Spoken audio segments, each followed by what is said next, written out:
आपसे बताया था पहले भी कि सहयोग क्या चीज है, उसमें क्या होता है, ये कैसे घटित होता है, उसकी काफी मैंने वैज्ञानिक व्याख्या दी थी, साइंटिफिक डेफिनेशंस दिए थे। आखिर साइंस, जिसे हम साइंस कहते हैं, ये मनुष्य ने बनाया हुआ नहीं है। ये मनुष्य ने जो खोजा हुआ है उसे वो साइंस कहता है। लेकिन उसने संसार की कोई भी चीज बनाई हुई नहीं, उसका कोई भी नियम उसने बनाया हुआ नहीं है, कोई सारे शास्त्र उसका बनाया नहीं है, गणित का शास्त्र भी उसका बनाया हुआ नहीं, उसके नियम, उसकी विधि सब परमात्मा की बनाई है। जैसे कि आप देखिए कि एक सर्कल होता है और उसका जो व्यास होता है, उसके और उस व्यास के परिधि में जो एक रेशियो होता है, प्रपोर्शन होता है, वो आपने बनाया हुआ नहीं है। उसका नियम परमात्मा ने ही बनाया हुआ है कि वो इससे ज्यादा होगा या इससे कम होगा, ऐसा भी नहीं हो सकता। वो जितना है उतना ही रहेगा, वो रेशो बंधा हुआ। सब नियम जितने बंधाए गए हैं वो परमात्मा से बना है।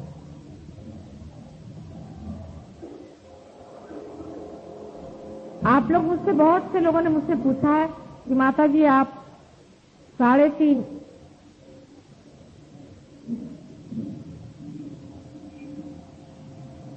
कुंडल क्यों कहती है, कुंडलिनी के 3.5 कुंडल क्यों कहती है? ये एकदम साइंटिफिक बात है, जो समझने वाला है वो समझता है। आपने कभी घड़ी को देखा है क्या?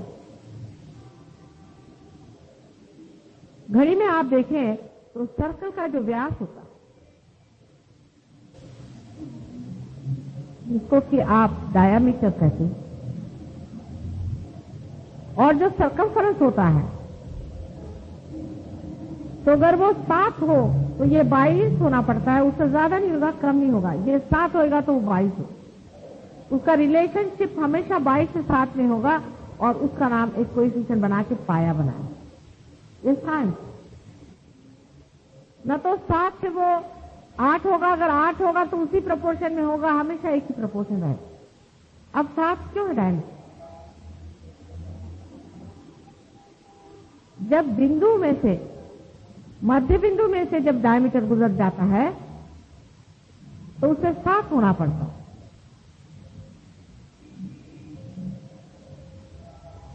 इसी प्रकार हमारे अंदर जो सुषुम्ना गुजर गई है उसको भी 7 होना पड़ता है, उसमें भी 7 चक्र बनाए।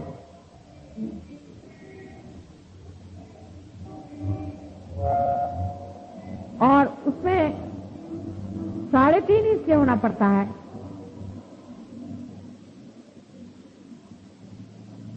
क्योंकि अगर डायमीटर को आप आधा कर दीजिए तो आप 3.5 हो जाते हैं।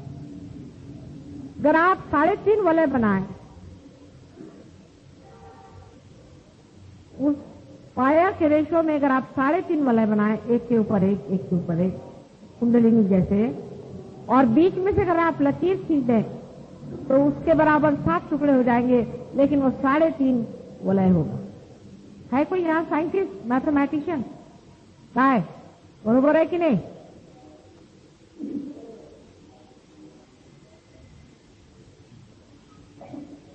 साढ़े 3 वलय जब आप इस तरह से बनाएंगे, एक के ऊपर एक, इस तरह से 3.5 वलय बनाएंगे, और बीच में से जब उसके बीच मध्य बिंदु से आप छेद के निकालेंगे तो उसके अंदर में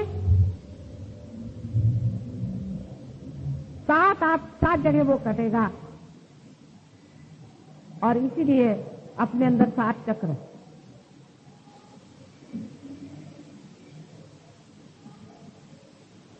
लेकिन सर्कमफरेंस का हिसाब किताब अलग रखता है कि 22 का आप 11 करिए तो 11 होता है।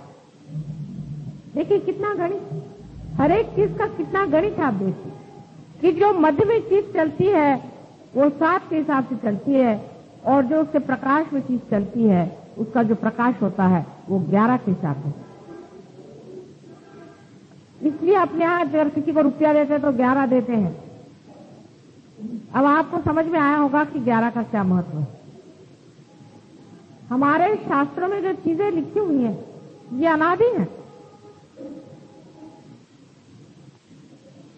उसको बड़े बड़े गणितज्ञ भी नहीं समझ पाएंगे, क्योंकि वो साधुओं ने जो कुछ खोजा वो लिख दिया। उन्होंने लिखा कि कुंडलिनी 3.5 बार लपेटी हुई एक कॉइल है, एक कुंडल है, लेकिन उन्होंने ये नहीं बता पाए वो कि क्यों है। साइंटिस्ट बता पाएंगे कि अगर 3.5 इस तरह से आप लपेटिएगा तो पूरा सरकमफेरेंस उसका कवर हो सकता है, उसके बगैर हो ही नहीं सकता। और उसमें बराबर 7 ऊपर से नीचे तक आप छेद दीजिए तो उसमें बराबर 7 चक्र तैयार हो जाए। अब साइंटिस्ट इधर में खोज रहे हैं और वो ने उधर खोज दिया। अब इन दोनों के बीच का एक दुआ है, वो सहयोग से हो सकता है। सहयोग, साइंस जहां रुक गया है, साइंस जहां झुक गया है और साइंस जहां हार गया है, वहां उसको आशा दे सकता है और उसे जता सकता है कि जो उन्होंने बताया है वही तुम्हारी किताबों में लिखा है। परिभाषाओं का फर्क है और उसका कारण क्या है। सहयोग उन साधुओं से भी परे आपको ले जाएगा, उन ऋषि मुनियों से भी परे आपको ले जाता है जिन्होंने खोज के निकाला है। आपको आश्चर्य होगा पर है बात नहीं।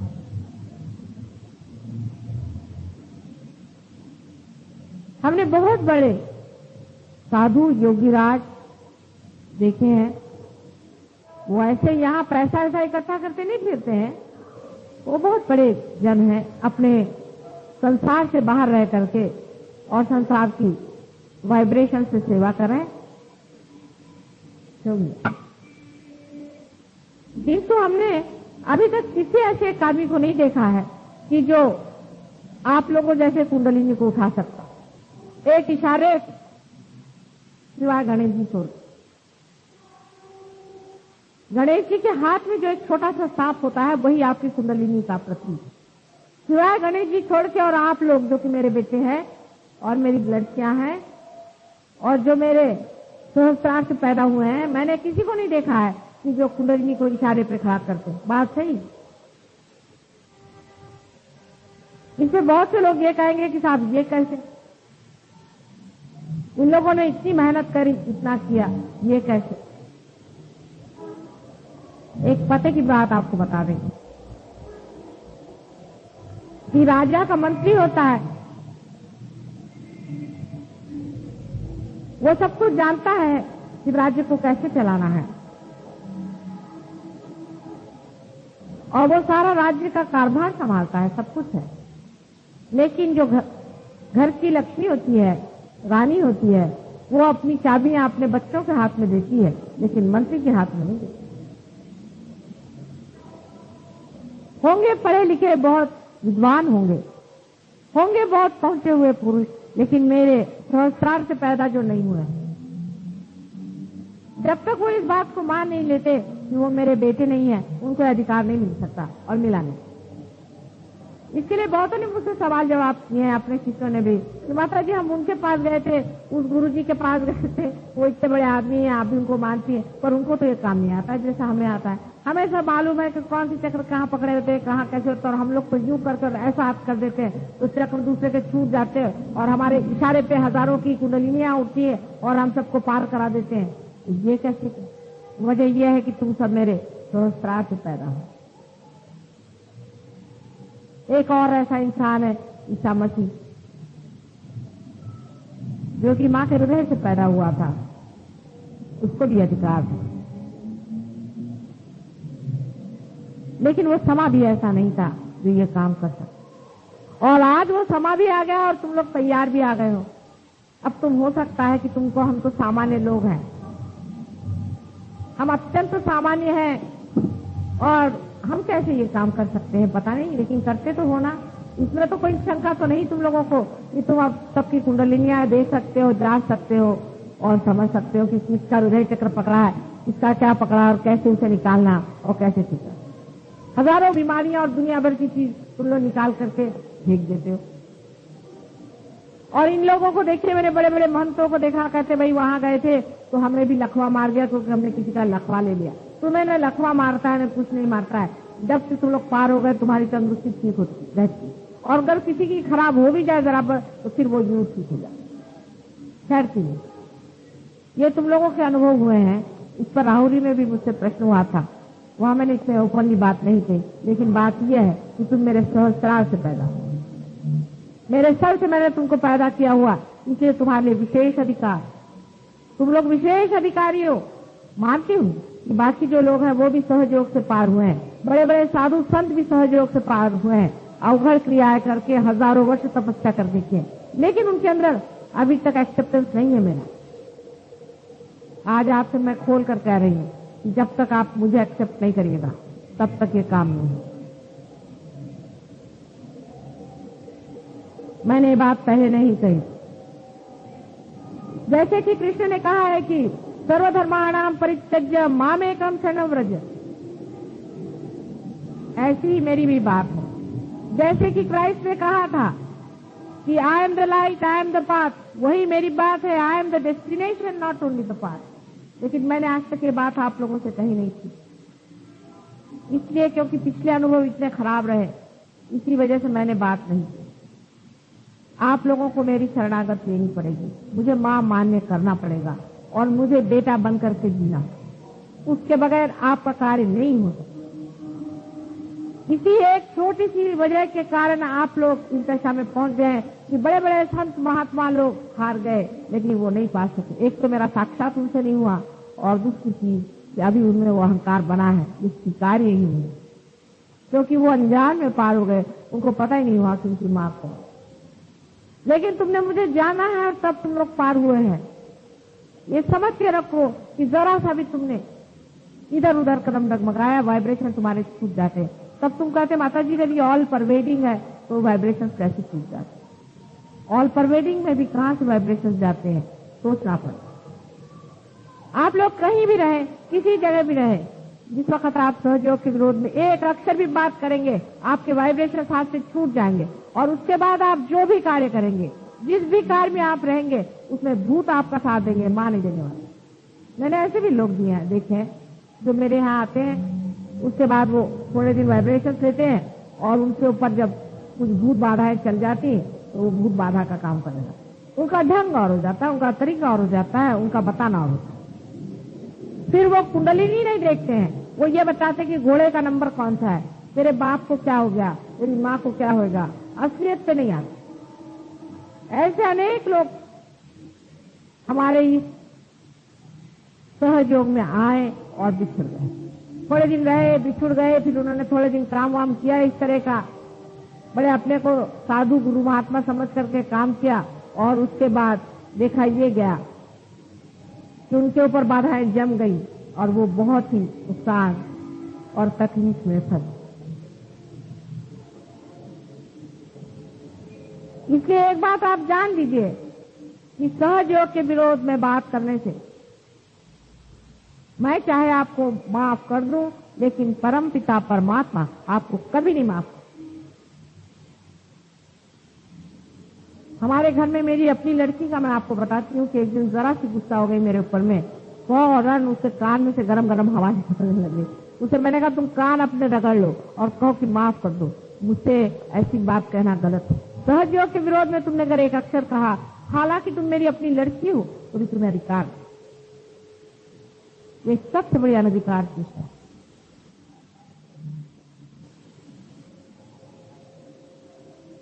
जो मैं आपके सामने आज खड़ी हूं, या आप लोगों के आप लोगों के बुलाने का फल है। ऐसे भी देखिए कि मंदिरों में और मस्जिदों में और जहां जहां भक्त लोग मां को पुकारते हैं तो मां का हृदय उछलने लग जाता है। आपने देखा है कि जब कभी आप कुछ गाना जरा सा भी गाते हैं, मेरे सारे बदन से अनगिनत वाइब्रेशन बहने लग जाते हैं। अगर कहीं पर भी मैं ऐसा अगर गाना भी सुन लूं या रिकॉर्ड सुन लूं या सिनेमा में ऐसा दिखाई दे जहां मां को पुकारा जा रहा है, मेरे सारे बदन से करोड़ों रश्मियां जैसे वाइब्रेशन निकलने।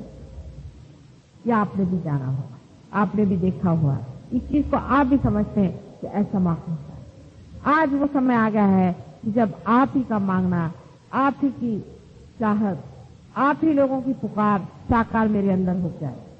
मैं स्वयं से नहीं आई हूं, मैं आप ही के पुकार से आई हूं। आपके अनादिकाल से जो पुकार और चिल्लाहट हो रही थी, इसी के कारण मैंने शरीर की धारणा। और अब भी आप ही लोग सर्वसाधारण जन है, मुझे पहले पहचानेंगे। और ये जो बड़े बड़े साधु संत और बाबा जी बन के बैठे हैं, ये पहचानेंगे नहीं। जैसे इन्होंने न सीता को पहचाना था, न राधा को पहचाना था, न मेरी को पहचाना। और अब भी ये लोग नहीं पहचान सकते। ये अब भी अपने घमंड में बड़े बाबा जी बन के बैठे हैं। जो इंसान अपनी माँ को भी नहीं पहचानता है, उसको बाप क्यों पहचाने।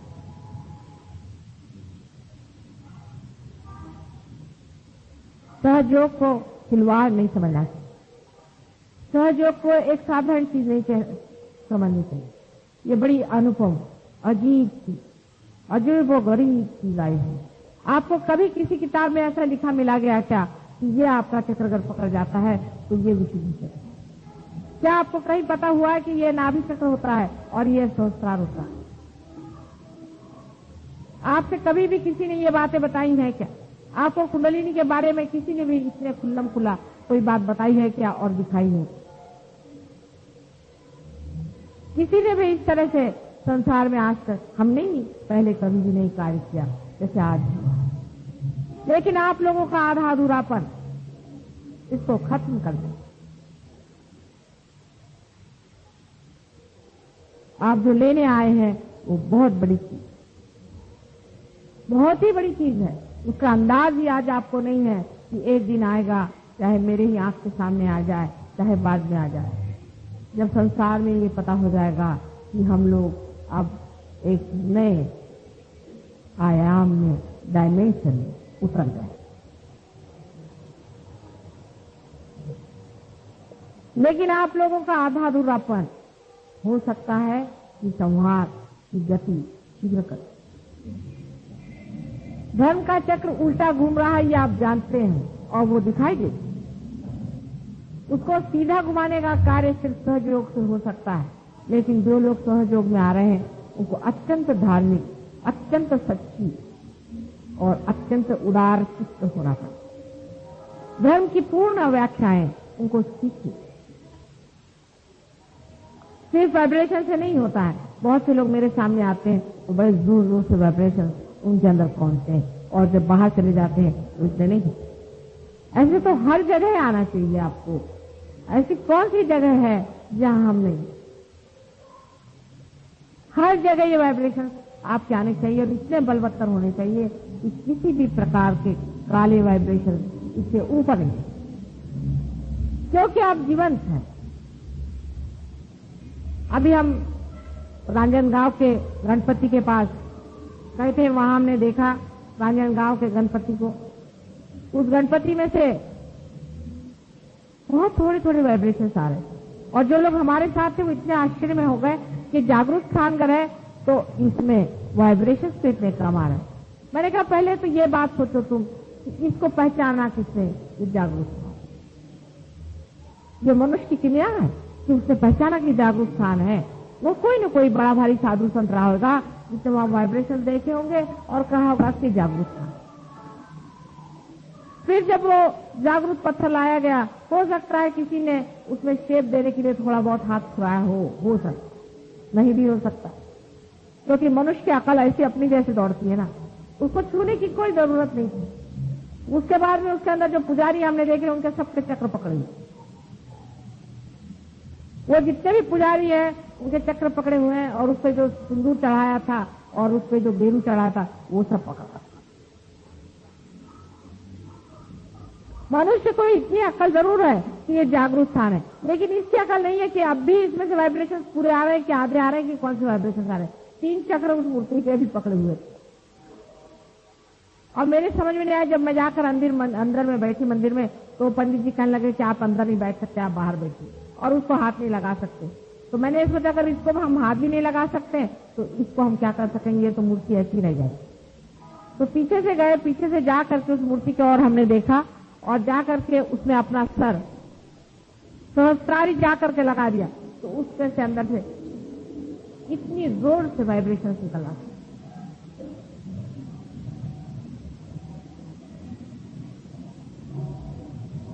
इसलिए ये जान लेना चाहिए कि आप जीवंत हैं, आपके अंदर तो कहीं अधिक इन मंदिरों में से भी वाइब्रेशन आ सकते हैं, लेकिन आप पहले जीवंत रहिए। मरी हुई चीजों का जो जो लोग शौक करते हैं, मरी हुई बातों का जो जो शौक करते हैं, वो लोग मर जाते हैं, जिंदा होते हुए भी मर जाते हैं। जड़ वस्तुओं के पीछे में भागना एक इस तरह का शौक है, उसकी और भागना या उससे भागना दोनों एक। संन्यास भी लेना वही चीज है और संन्यास से भागना वही, दोनों में कोई अंतर नहीं है। आप अपनी स्थिति पर खड़े हो जाइए। पहली चीज है अपनी स्थिति बनाई, दूसरी चीज है अपना धर्म बनाई। धर्म का मतलब है आप अपने अंदर से इन वाइब्रेशन को पूरी तरह से बहने दीजिए। आपका मन होता है आप कहीं गए, आपने देखा ये आदमी गिर गया, दौड़िए उसको फौरन पकड़िए, उसको वाइब्रेशन दीजिए, बचाइए। दुनिया कहेगी कहने, आपके अंदर से वाइब्रेशन बह रहे हैं, यही आपका धर्म है। मैंने आपसे बताया कि सोने का धर्म ये नहीं कि वो पीला है, उसका धर्म वो भी नहीं कि उससे कुछ जेवर बन जाता है। उसका धर्म एक ही है कि वो किसी चीज से खराब नहीं होता। इसी तरह से हीरे का एक धर्म है कि वो हर चीज को काट सकता है, वो हार्डेस्ट चीज है। इसी प्रकार मनुष्य का एक धर्म होता है कि उस परमात्मा को पा लेना और जान लेना, और जो मनुष्य से पा लिया है उसका ये ही धर्म होता है कि इस पाई हुई चीज को पूरी तरह से आत्मसात करके संसार में उसको प्रसारण। लेकिन इधर उधर की बातें और वही जड़ता के तरीके, उससे आप बिल्कुल भी न तो इधर के रहेंगे न उधर के रहेंगे, आपके वाइब्रेशन खो जाएंगे और मेरी जितनी भी मेहनत है सब बेकार। कोई भी धर्म संसार में ऐसा नहीं है जिसने वाइब्रेशन की बात की।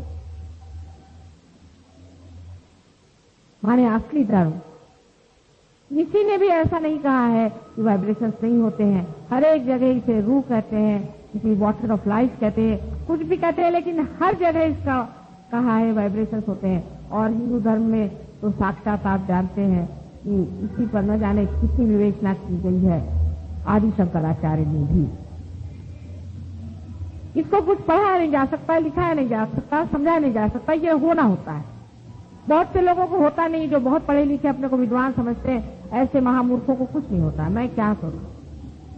ये तो अपने आप से अकस्मात आपकी इनोसेंस में ही होता है। बहुतों को हो जाता है, हजारों को होता है, और आपको भी होना चाहिए। लेकिन बेकार की झूठी बातों को अगर आप पकड़ के रहिएगा,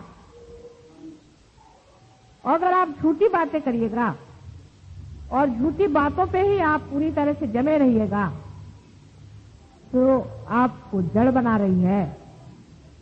तो इस जड़ता से आप भी तो जड़ ही हो जाएंगे। जो चैतन्य आपके अंदर से बह रहा है उसको आप कैसे, किस प्रकार प्रसारित कर पाए?